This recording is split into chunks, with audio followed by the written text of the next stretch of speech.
Hi, I'm Ben Bottoms, I'm 25, I'm from Manchester, UK.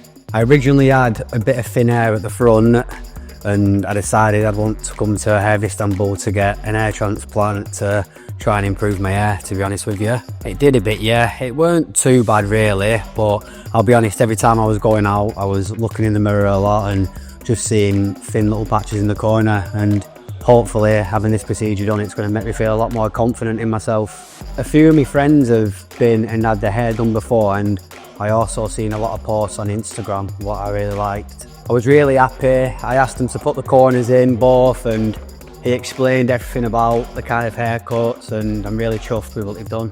To be honest with you, the tattoos were a lot more painful. The injections at the start were a bit, but they weren't bad at all, and once you get your injections, you can't feel a thing. It all went smoothly. I fell asleep numerous times as well. Well, I highly recommend anybody wanting it to come here at Hair of Istanbul, and all the staff, all the people who were involved were all very helpful, and it was a wonderful experience.